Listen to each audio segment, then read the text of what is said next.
Hi, my name is Grant Schmidt with ShotTech LLC. Let's talk strategy and tactics of the Charlie Kirk assassination. Absolutely tragic, absolutely awful. Let's talk strategy and tactics to prevent this stuff in the future. So, reason number one why events like this are difficult, okay? Positive ID of your target. Let's imagine you are the counter sniper hired for this event, all right? Or let's imagine that you're sort of a regular security guy and you have, say, like a patrol rifle near the venue, in the car, that kind of thing. At 200 yards, right? And I'm sure there was a building at 300 yards. At 200 yards, can you positively ID this? Could you do that?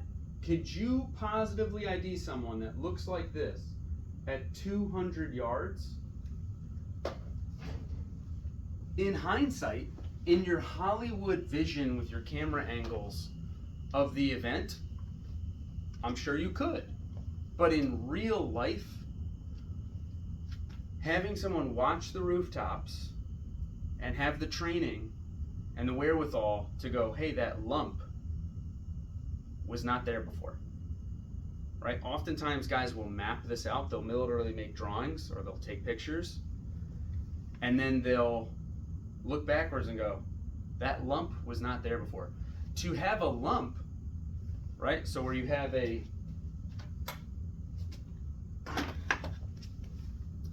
cover position and then you have this, which might be like a dark square, a toilet paper roll, and then this, if they're Caucasian, and like a dark hat, something like that. Very difficult to positively ID. Two types of positive ID in this case are going to be positive ID sufficient to radio someone and say, hey, get our protectee off the stage. Second, positive ID would be to take the shot. But taking the shot, we're not talking about hitting a human side. If you're the sniper, if you're the bad guy, then this shot is much easier for you than it is to engage a target and to counter sniper the sniper.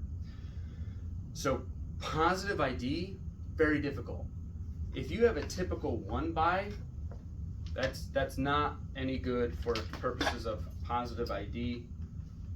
But if you have, this is the CERT stick, by the way. If you have a 1 to 4 LPVO or you have a 1 to 6 LPVO, positive ID of this at 200 yards, difficult. Mirages, distortions, the quality of your glass, right?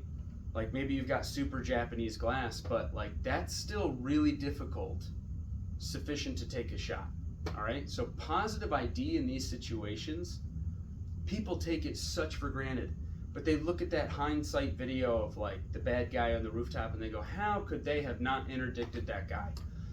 More often than not, if you actually were with your binoculars and you had your 20 times zoom at 200 yards and you're looking at that lump and you're going, and to have the lump, you have to have contrast, okay? So it'd be like a black lump with a blue sky behind it kind of thing. You would more likely radio over and say, hey, can we get somebody over to check out this nearby rooftop, okay? And that's just one of the issues with dealing with such a threat.